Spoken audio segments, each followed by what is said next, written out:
हमारे आहार शुद्धि, मन शुद्धि। देहाती भाषा में कहते हैं जैसा खाओ अन्न वैसा बने मन। देखो, अगर हम शास्त्र की आज्ञा का पालन नहीं करेंगे और मनमानी आचरण करेंगे तो नरक जाओगे। पहले आहार शुद्धि, मन शुद्धि। अगर जैसा खाओ अन्न वैसा बने मन। किसी भी प्राणी को दुख देना। हनुमान चालीसा का भी पाठ करते हैं। ये अपनी वासनाओं की, अपनी जिह्वा को थोड़ा रोको यार।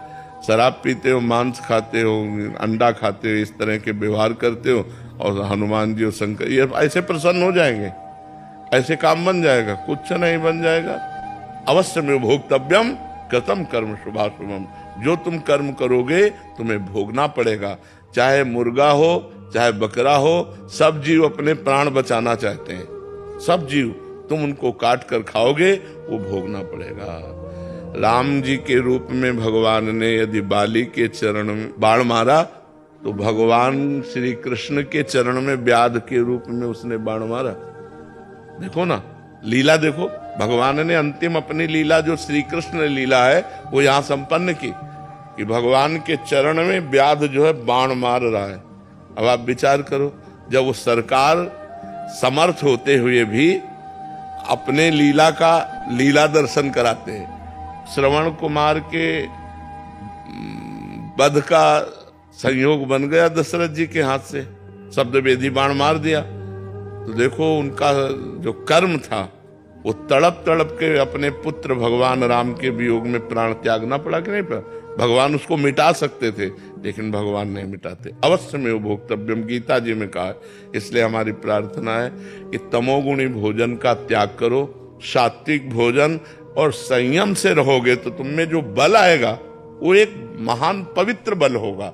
आज बल नहीं दिखाई देता, चेहरे में कांति नहीं है, विचार में पवित्रता नहीं है। ऐसा नहीं, हम पशु नहीं हैं, हम मर्यादा से चलने के लिए हैं। हमारी मर्यादा बनाई गई, शास्त्र मर्यादा हमारी कानून व्यवस्था है। यदि हम शास्त्र मर्यादा से चलेंगे, शास्त्र कानून से चलेंगे तो हमारा मनुष्य जीवन सार्थक हो जाएगा, नहीं तो निरर्थक हो जाएगा। जैसे आजकल बच्चे कहते हैं हम स्वतंत्र हैं। नहीं, स्वतंत्रता नहीं। माता पिता की आज्ञा की परतंत्रता, शास्त्र की आज्ञा की परतंत्रता, गुरु की आज्ञा की परतंत्रता, कानून की परतंत्रता, अगर ये स्वीकार करोगे तो स्वतंत्र हो जाओगे। अगर मनमानी करोगे तो परतंत्र हो जाओगे। मनमानी स्वतंत्रता नहीं होती, मनमानी इंद्रियों की परतंत्रता होती। जो इंद्री कहती वही हम कहते हैं। आप अपने को स्वतंत्र समझते हैं इंद्रियों के गुलाम, मन के गुलाम, तो स्वतंत्रता कहाँ है? स्वतंत्रता तब होगी जब हमारी बात पुनः समझ ले। शास्त्र आज्ञा के अधीन चलोगे, गुरु के अधीन चलोगे, संतों की वाणी के अधीन चलोगे। भगवान शास्त्र और संतों के रूप में विराजमान है, तो आप स्वतंत्र हो जाओगे, माया मुक्त हो जाओगे। तो आचरण और भोजन, ये दो का बहुत बड़ा योग है। अगर हमारा भोजन ठीक तो हमारे आचरण ठीक होंगे, हमारे आचरण ठीक तो हम भगवान को प्रसन्न कर सकते हैं। गंदा आचरण।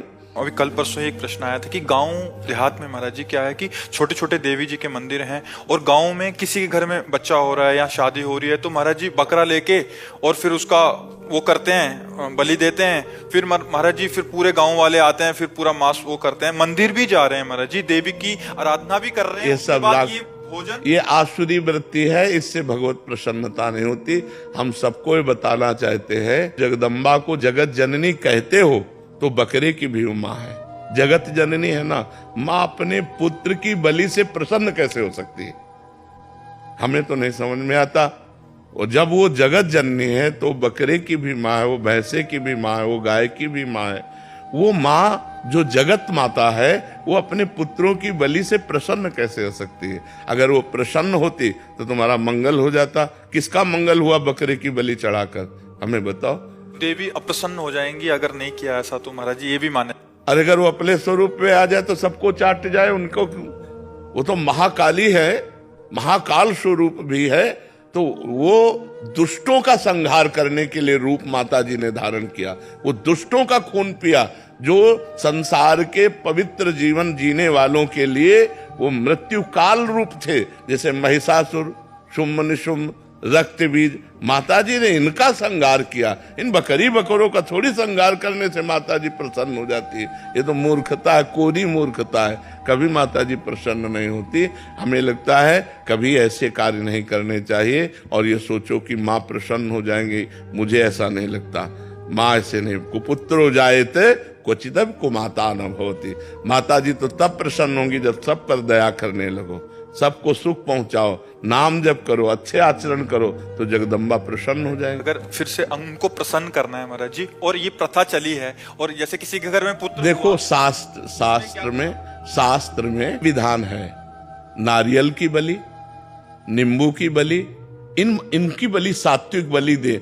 आप कच्चा नारियल की बलि दे सकते हैं, तो ये भी बलि तो मानी जाती है। ये सब मनमानी आचरण है, इससे देवी प्रसन्न नहीं होती है। और देवी को रक्त चाहिए तो चराचर जीवों के हृदय में देवी विराज।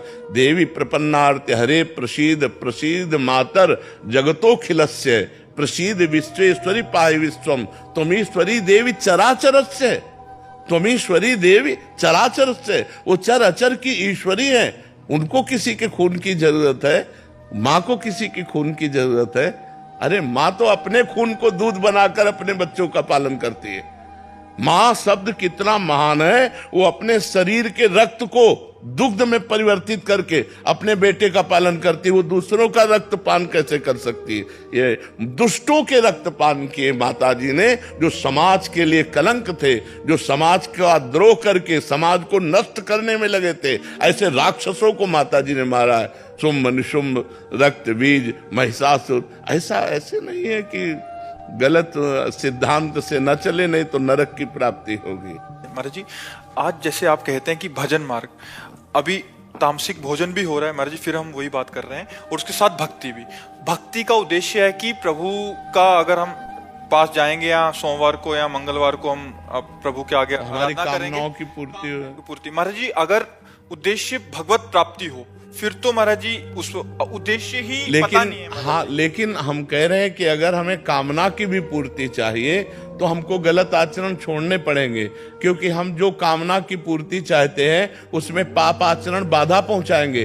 पाप का फल दुख है, पाप का फल विपत्ति है, पाप का फल संकट है। यदि आप मुर्गा मुर्गी खाते हो तो पाप कर रहे हो, और वो पाप आपकी कामनाओं को पूर्ण नहीं होने देगा। चाहे हनुमान जी के पास जाओ, चाहे राम जी के पास जाओ, जहां भी जाओगे जीवों की हिंसा करते हो, जीवों को दुख देते हो, गंदा आचरण करते हो, गंदा भोजन पाते हो, तो भगवान प्रसन्न नहीं होने वाले। और आप किसी मंदिर न जाओ, घर में पवित्र आचरण करो, पवित्र भोजन पाओ और नाम जप करो, तुम्हारे घर में भगवान आ जाएंगे। कहो सो कहां जहां प्रभु नाही, हरि व्यापक सर्वत्र समाना, प्रेम ते प्रगट होए मैं जाना। तो प्रेम कहां से आ जाएगा जब अपराध करोगे? इसलिए जो कामना भी पूर्ति चाहते हैं तो उनको चाहिए कि गंदा भोजन और गंदे आचरणों का त्याग करें, तो उनकी कामना जल्दी पूर्ण हो जाएगी, निश्चित पूर्ण हो जाएगी। समझते हैं कि मतलब मुर्गा और मछली का हिंसा करने से ये जीव हिंसा के अंतर्गत नहीं आता। क्यों नहीं आता? तुम्हारी अंगुली काटे तुम्हें कैसा लगेगा? दर्द नहीं लगेगा? उन जीवों को देखो, एक चींटी के भी पीछे अंगुली लगा के देखो, ऐसे वो भाग रही है अपने प्राण रक्षा के लिए। क्या उनमें जीव नहीं है? क्या मुर्गा अपना प्राण बचाना नहीं चाहता? क्या पशु पक्षी प्राण बचाना नहीं चाहते? और जिनको ये है कि अगर हम खाएंगे नहीं तो सृष्टि बढ़ जाएगी, तो तुम अपने बैलेंस की चिंता करो। तुम्हारा बैलेंस जब परमात्मा बनाएगा तो तुम्हारे होश उड़ जाएंगे। वो परमात्मा का 3 कार्य है: सृष्टि रचना, सृष्टि पालन करना और सृष्टि का संहार करना। वो भी अपने आप में लय कर लेता है। वो प्रलयंकारी परमात्मा है, वो काल का भी काल है, वो महाकाल है। वो जिस समय जैसा चाहता है वैसा अपना बैलेंस बनाता रहता है। सृष्टि का बैलेंस बनाना उसका कार्य है, हमारा कार्य नहीं है। हमारा कार्य है उसकी आज्ञा के अनुसार चलना। हम मनुष्य, हम राक्षस नहीं है। तो हमें सबसे प्रार्थना है कि मांस, मदिरा, अंडा, पराई स्त्री से व्यभिचार, इनका त्याग करो तो तुम्हारा जीवन सुखमय हो जाएगा।